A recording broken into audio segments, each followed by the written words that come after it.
Burden, जब भी are बीच में या एंड में आता है तो वो 90% साइलेंट होता है, यानी कि यहाँ पर बर्डन नहीं कहेंगे, बर्डन। बर्डन यानी कि बोझ या आप जिम्मेदारी कह सकते हैं। जैसे कि आप कहते हैं कि मेरे ऊपर बहुत ज़्यादा बर्डन है, यानी कि जिम्मेदारी है, बोझ है। उसके ऊपर फाइनेंशियल बर्डन काफ़ी ज़्यादा थे और उसके लिए उसका संभालना बहुत मुश्किल था। The financial burden was too much for him to handle. तो बर्डन यानी कि बोझ या जिम्मेदारी जो ज़्यादा हो। हिकअप, हिकअप यानी कि हिचकी आना। स्पेलिंग देख ले, HICCUP, जो अप है वो अप ही। हिकअप यानी कि हिचकी आना। पानी पीने से हिचकी बंद हो सकती है। Drinking water can help stop hiccups. Uneasiness, spelling ध्यान से देख ले, अनीजनेस, यहाँ पर सी नहीं जी कहेंगे, अनीजनेस। अनीजनेस यानी कि बेचैनी, कष्ट कह सकते हैं, तकलीफ कह सकते हैं, अशांति कह सकते हैं, चिंता कह सकते हैं, बेकली कह सकते हैं, बेकरारी कह सकते हैं। अनईजीनेस, बेचैनी, यानी कि सुकून जब ना हो तो उसका जो अपोजिट है वो क्या कहेंगे आप, अनईजीनेस। उसे भीड़ भाड़ वाले कमरे में बेचैनी यानी कि अनईजीनेस महसूस हुई। She felt uneasiness in the crowded room. Suffocation, suffocation यानी कि दम घुटना, सांस का रुकना, सांस सही से ना ले पाना, सफोकेशन। धुएं के कारण, धुएं की वजह से कमरे में घुटन हो गई, यानी कि सफोकेशन हो गई। The smoke caused suffocation in the room. Near by, near by यहाँ पर भी देखें आर अप्रॉक्स साइलेंट है। नियर बाय यानी कि आस पास, पास ही में, यानी कि जो नज़दीक में हो उसे हम क्या कहते हैं, नियर बाय। पार्क, पास में एक पार्क है। There is a park nearby, there is a park nearby. Burden, hiccup, uneasiness, suffocation, nearby. Admit या एडमिट दोनों पढ़ सकते हैं। एडमिट यानी कि स्वीकार करना, या आप कह सकते हैं भर्ती करना, जैसे पेशेंट को करते हैं, एडमिट करते हैं हम, या मान लेना। लेकिन आगे यहाँ पर मिस्टेक भी रहेगा एडमिट के साथ, जैसे एडमिट मिस्टेक यानी कि गलती मान लेना। उसने अपनी गलती स्वीकार कर ली। He admitted his mistake. Advance, advance यानी कि उन्नत, जिसे आप तरक्की कहते हैं, बढ़ोतरी कहते हैं, advance. Science has made great advances in medicine. Science ने ये क्या कहते हैं, मेडिसिन के क्षेत्र में, एरिया में बड़ी तरक्की की है। एडवांस और एडमिट। एडवर्सिटी, एडवर्सिटी, एडवर्सिटी मतलब विपत्ति या मुसीबत या गरीबी। एडवर्सिटी, वो विपत्ति के समय यानी कि मुश्किल वक्त में भी मजबूत बना रहा। ही remained strong in times of adversity. Adversity मुसीबत। एबिलिटी क्षमता, काबिलियत या योग्यता। एबिलिटी, उसमें समस्याओं को जल्दी हल करने की काबिलियत है। She has the ability to solve problems quickly. Abnormal, abnormal मतलब होता है असामान्य, यानी कि जो हमेशा की तरह ना हो, जो नियमित हो, रेगुलरिटी के साथ हो। अगर वो ना हो तो उसे हम क्या कहते हैं, जो नॉर्मल ना हो उसे आप क्या कहेंगे, एबनॉर्मल। उसका बिहेवियर काफ़ी एबनॉर्मल था, क्या कहेंगे, his behaviour was quite abnormal today. Admit, advance, adversity, ability, abnormal. Abnormal यानी कि जो नॉर्मल ना हो। एडवांटेज, एडवांटेज मतलब फायदा, लाभ। एडवांटेज फायदा, लाभ। Being bilingual is an advantage, यानी कि दो भाषा बोलना, दो जुबानें बोलना क्या है, इसकी एडवांटेज हैं। बाइलिंगुअल यानी कि दो ज़बानें, दो भाषा बोलने वाला, बाइलिंगुअल। और यहाँ पर एडवांटेज। आगे एल्योर, एल्योर यानी कि लुभाना या जिसे आप कहते हैं ललचाना, एल्योर। शहर की सुंदरता ने पर्यटकों को यानी मुसाफिरों को लुभाया। The beauty of the city allured tourists. Ashamed, ashamed यानी शर्मिंदा, अशेम्ड शर्मिंदा। उसे अपने कामों पर शर्म आई। He felt ashamed of his actions. Spelling देखिए यहाँ पर एंग्जाइटी, एंग ग भी आएगा इसमें, एंग्जाइटी। एंग्जाइटी यानी कि चिंता या घबराहट, बेचैनी आप कह सकते हैं। एग्ज़ाम से पहले वो एंग्जाइटी से भर गया था। He was filled with anxiety before the exam. Anxiety, ध्यान से इसे आप कहेंगे anxiety, anxiety. And all that, और तमाम उस तरह की बातें या चीज़ें। एंड ऑल दैट, उसने जीवन, काम वगैरह के बारे में बात की। He talked about life, work and all that. And all that यानी कि और तमाम तरह की बातें, और तमाम इस तरह की बातें। Advantage, allure, ashamed, anxiety and all that.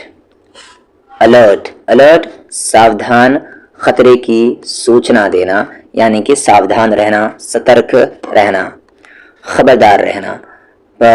The police were alert during the protest. Protest के दौरान पुलिस सतर्क थी यानी कि अलर्ट थी। ऑफन और ऑफ्टन दोनों पढ़ते हैं। ऑफन यानी कि अक्सर, ज़्यादातर। She often visits her grand parents. वो ऑफन अक्सर अपने दादा दादी से मिलने जाती है। तो ग्रैंड पेरेंट्स यानी कि दादा दादी। सेंटिमेंट, सेंटिमेंट यानी कि भावुकता या आप जिसे जज्बाती कह सकते हैं, sentiment. The song evoked deep sentiments. इस गाने ने गहरी भावनाओं को यानी कि डीप सेंटिमेंट्स को उजागर कर दिया। अगला वर्ड है अपवर्ड्स। अपवर्ड्स ऊपर की तरफ, अपवर्ड्स ऊपर की तरफ। कीमतें ऊपर की ओर बढ़ रही हैं। The prices are moving upwards. Downwards, down मतलब नीचे होता है, अप यानी कि ऊपर। डाउनवर्ड्स यानी कि नीचे की तरफ। The stock market is going downwards. Share बाजार नीचे की ओर जा रहा है। डाउनवर्ड्स नीचे की तरफ। Alert, often, sentiment, upwards, downwards. जो चीज बार बार हो, दोबारा हो, उसे आप क्या कहेंगे? Over and over again, over and over again. मैंने उसे वही बात बार बार कही। I told him the same thing over and over again. Quarter to यानी कि पौने। जब एक पक्का टाइम बजने में 15 मिनट बाकी होता है तो उसे आप क्या कहते हैं? Quarter to. जैसे कि मान ले अभी 8 बजने में 15 मिनट बाकी है, तब आप क्या कहेंगे? Quarter to. जैसे आप हिंदी में कहते हैं कि पौने क्या कहते हैं कि पौने 10 बजे हैं, यानी कि 10 बजने में 15 मिनट बाकी है, तब आप क्या कहेंगे? It is quarter to 10, quarter to 10 यानी कि 10 बजने में 15 मिनट बाकी है। और जब कहना है कि 10:15 हो गए हैं, तब क्या कहेंगे? Quarter past 10। यानी टू का टाइम दिखाने के लिए, टाइम बताने के लिए हम दो चीज का यूज करते हैं, टू और पास्ट का। जब कहना है कि इतना बजकर इतना मिनट हो गया है, तब हम पास्ट का यूज करते हैं, और जब कहते हैं कि बाकी है तो टू का यूज करते हैं। और क्वार्टर मतलब 15 होता है। कहने का मतलब है कि आप कह रहे हैं कि 10 बजने में 15 मिनट बाकी हैं, तब आप क्या कहेंगे? Quarter to 10। 10:15 हो गए हैं, quarter past 10, sorry quarter past 10 यानी कि 10:15 हो गए, या आप क्या कहते हैं? 10:15 बज गए हैं। हाफ पास्ट यानी कि हाफ 30 मिनट्स को हम शो करने के लिए, जैसे आप कहते हैं 10:30 बज गए हैं, तो हाफ पास्ट 10। अब यहीं पर रहता पास्ट की जगह टू आप लगा दें, तो फिर टू का मतलब क्या निकल जाएगा कि 10 बजने में आधा घंटा यानी 30 मिनट बाकी है। Half to 10। तो टाइम बताने के लिए बस दो शब्द याद रखें, ये टू और ये पास्ट, काफी है।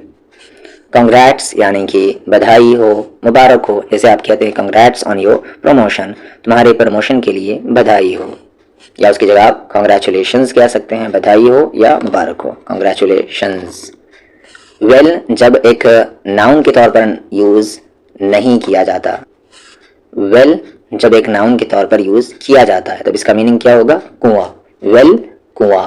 येट यानी कि अभी तक, अब तक। येट यानी कि अब तक या अभी तक। I haven't finished my work yet, मैंने अभी तक अपना काम फिनिश नहीं किया है। इनफैक्ट यानी कि असल में, हकीकत में, या आप कहते हैं इन रियलिटी। इनफैक्ट असल में। In fact he is a great leader, असल में वो एक महान नेता है। जिगजैग, जिगजैग यानी कि टेढ़ा मेढ़ा, उबर खाबर जिसे आप कहते हैं, zigzag. The road was zigzag and difficult to drive on, road zigzag था और उस पर ड्राइव करना यानी गाड़ी चलाना डिफिकल्ट था। Therefore, इसलिए या इस वजह से, therefore he was late, therefore he missed the train। वो लेट हो गया था इस वजह से, therefore he missed the train, उसकी ट्रेन जो है वो मिस हो गई। at all यानी बिल्कुल भी, at all बिल्कुल भी या बिल्कुल नहीं जब नॉट लगा रहे। I don't like spicy food at all, मुझे तीखा खाना बिल्कुल भी पसंद नहीं है। at all डिस्क्रिप्शन जिसे आप कहते हैं विवरण, यानी किसी चीज़ से पहले कुछ लिख देना, कुछ विवरण देना कि क्या है इसमें या क्या होने वाला है, उसे हम डिस्क्रिप्शन कह लेते हैं। The book gives a detailed description of the event, ये किताब उस घटना का विस्तृत विवरण यानी कि डिस्क्रिप्शन देता है। हार्डली एवर, काफ़ी अच्छे शब्द हैं ये। हार्डली एवर यानी कि शायद ही कभी या बहुत कम। Hardly ever, he hardly ever goes to the gym, वो शायद ही कभी जिम जाता है।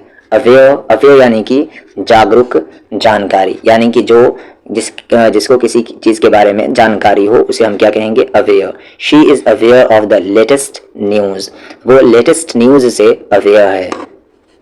कैजुअलिटी, कैजुअलिटी या कहना है यहाँ पर कैजुअलिटी, यानी कि घायल या किसी हादसे का शिकार हो जाना, उसे हम क्या कहेंगे, कैजुअलिटी। हादसे में कई लोग घायल हो गए, जख्मी हो गए। The accident caused several casualties.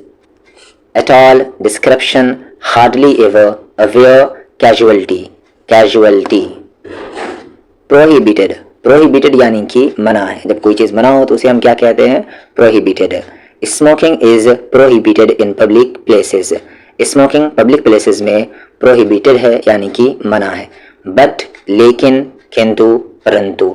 I wanted to go outside but it started raining, मैं बाहर जाना चाहता था लेकिन बारिश होने लगी।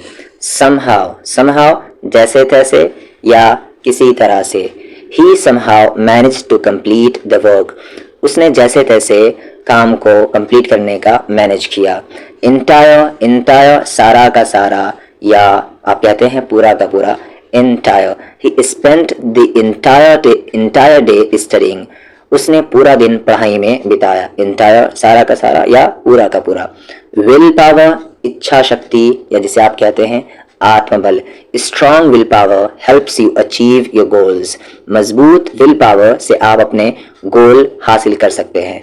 विल पावर, इच्छा शक्ति या जिसे आप आत्मबल कहते हैं। देंस, देंस वहां से उधर से, देंस वहां से या उसके बाद से या उधर से। He went to the market thence to his home, वो मार्केट गया, देंस उधर से अपने घर गया। वेंस, वेंस यानी कि जहां से या कहां से, जिस जगह से। ही रिटर्न्ड वेंस ही केम, वो वापस लौट गया जहां से आया था। ही रिटर्न्ड, वो लौट गया, वापस लौट गया वहीं। वेंस ही केम, जहां से वो आया था। माइंड ब्लोइंग, माइंड ब्लोइंग यानी कि शानदार या आप जिसे कहते हैं नाकाबिले यकीन। माइंड ब्लोइंग, जो यकीन करने के काबिल ना हो, mind blowing. The movie had a mind blowing story line, film की कहानी माइंड ब्लोइंग थी। इंट्रैक्शन, इंट्रैक्शन यानी कि जब दो लोग या दो से ज़्यादा लोग आपस में बातचीत कर रहे हों, एक दूसरे से इंटरेक्ट कर रहे हो तो उसे आप क्या कहते हैं, इंट्रैक्शन। आप हिंदी में पारस्परिक विचार विमर्श कह लेते हैं इसे। Interaction with different people improves communication skills, different लोगों से इंटरेक्शन करना, बातचीत करना हमारे कम्युनिकेशन स्किल्स को इम्प्रूव करता है। ओकेजनली, ओकेजनली कभी कभी, कभी कभार, occasionally. I occasionally go for a walk in the evening, मैं कभी कभी शाम को टहलने जाता हूँ। Thence, whence, mind blowing, interaction, occasionally. Unfortunate, unfortunate बदकिस्मती या आप अभागा कह सकते हैं। अनफॉर्चुनेट, अभागा, बदकिस्मत। It was unfortunate that he missed the train, वो बदकिस्मत था कि वो ट्रेन से चूक गया। अनफॉर्चुनेट। एक्यूट, बस यहाँ पर ए लगा देना है, आगे क्यूट है। एक्यूट यानी कि आप जिसे तेज कहते हैं, एक्यूट, तेज, गंभीर। She has acute pain in her knee, उसे घुटने में तेज दर्द हो रहा है। एक्यूट, इसे एक कहेंगे, एक, दर्द, पीड़ा होना, तकलीफ होना। My head is aching badly, मेरा सर बहुत दर्द कर रहा है। एक्यूज इल्ज़ाम लगाना, आरोप लगाना, accuse, he was accused of stealing the money, उस पर पैसे चोरी करने के इल्ज़ाम यानी accusations लगाए गए हैं। above ऊपर से या अधिक, the birds are flying above the trees, birds पेड़ों के ऊपर से उड़ रहे हैं। above ऊपर या से अधिक, above, the birds are flying above the trees। unfortunate, acute, एक, accuse, above। to act over smart, ज़्यादा होशियार बनना, ज़्यादा सियाना बनना, to act over smart। don't act over smart in front of elders, बड़ों के सामने ज़्यादा act over smart मत बना करो। in a hurry या in a rush, दोनों कह सकते हैं। in a rush यानी कि जल्दी में, जल्दी में, जल्दबाजी में, in a rush। he left home in a rush, वो जल्दी में घर से निकल गया। in a rush जल्दबाजी में। without any reason, खामखा, यूं ही, ऐसे ही या एवी या बिना किसी की वजह से, खामखा आप कह ले without any reason। he got angry without any reason, वो गुस्सा हो गया बगैर किसी वजह के, खामखा। accordingly यानी उसी के मुताबिक या उसी तरह, accordingly। he planned his journey accordingly, उसने अपना सफ़र accordingly योजना के अनुसार बनाया। accordingly, to act over smart, in a rush, without any reason, accordingly।